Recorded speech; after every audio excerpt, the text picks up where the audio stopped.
IIT പോലെ സ്ഥാപനങ്ങളിൽ പഠിക്കാൻ പോകുന്ന കുട്ടികളുടെ ഇടയിലും സൂയിസൈഡിന്റെ അളവ് കൂടി വരുന്നുണ്ട്. എന്താണ് ഇവർ ഫേസ് ചെയ്യുന്ന ഇഷ്യൂ? എന്താണ് ഈ കോമ്പറ്റീഷൻ പിന്നെ ടഫ് ആവുകയാണ്.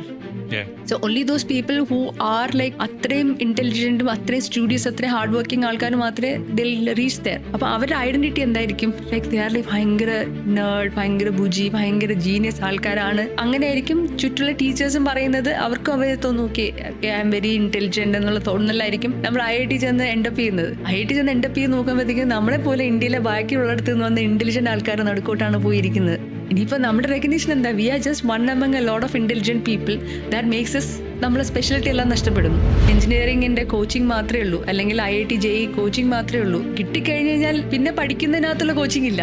അപ്പൊ അവിടെ ചെന്ന് പെട്ട് കഴിയുമ്പോഴത്തേക്കുള്ള അസൈൻമെന്റ്സും സബ്ജക്ട്സും സംഭവം ഇവർ ഈ പറയുന്ന 8ാം ക്ലാസ് തൊട്ട് പഠിച്ചിട്ടായിരിക്കും, കഷ്ടപ്പെട്ട് കുത്തിയിരുന്ന് പഠിച്ചിട്ടായിരിക്കും ഇത് പാസ്സായി അവിടെ എത്തുന്നത്. What happens is the entire focus is on academic brilliance. അപ്പൊ എന്താ പ്രശ്നം എന്ന് പറഞ്ഞാൽ നമ്മുടെ ഇമോഷണൽ ഇന്റലിജൻസ് എന്ന് പറയുന്ന ഒരു ആസ്പെക്ട് നമ്മൾ ബിൽഡ് ചെയ്യാൻ വിട്ടു. ഇതാണ് എൻ്റെ ഇമോഷൻ വന്നാൽ ഇങ്ങനെ ചെയ്യാം എന്നുള്ള ഇമോഷണൽ ഇന്റലിജൻസ് ഒന്നും ആരും പഠിക്കാനും പോകുന്നില്ല, പഠിപ്പിക്കാനും പോകുന്നില്ല.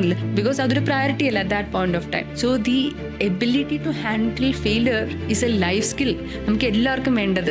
ഞാൻ പറയുന്ന കുട്ടികളുടെ അടുത്ത് നിങ്ങൾ തോക്കണം, ഒരു 4-5 വട്ടം തോക്കണം, 4-5 ബ്രേക്കപ്സ് വരണം. കാരണം എന്നാലേ നമ്മൾ ആ വേദനയെ കൂടെ അത് ടോളറേറ്റ് ചെയ്യാൻ പഠിച്ചിട്ട് റെസിലിയൻസ് ബിൽഡ് ചെയ്ത് വരത്തില്ല. ആസ് എ സെറ്റ്, റെസിലിയൻസ് ആണ് മെന്റൽ ഹെൽത്തിന് ഏറ്റവും കൂടുതൽ വേണ്ടത്. നമുക്ക് ജീവിതത്തിൽ എപ്പോൾ എന്ത് തകർച്ച ഏത് ലെവലിൽ വരും എന്ന് ഒരിക്കലും പറയാൻ പറ്റത്തില്ല. സോ വാട്ട് ഹാപ്പൻസ് ഈസ് എങ്ങനെ വന്നു കഴിഞ്ഞ് കഴിഞ്ഞാലും okay we might be down, but there is always a chance that will rise up. ആ റെസിലിയൻസ് ബിൽഡ് ചെയ്യണം എന്നുണ്ടെങ്കിൽ നമ്മൾ കുറച്ചുകൂടെ യങ് ആയിരിക്കുമ്പോൾ we should be able to fail.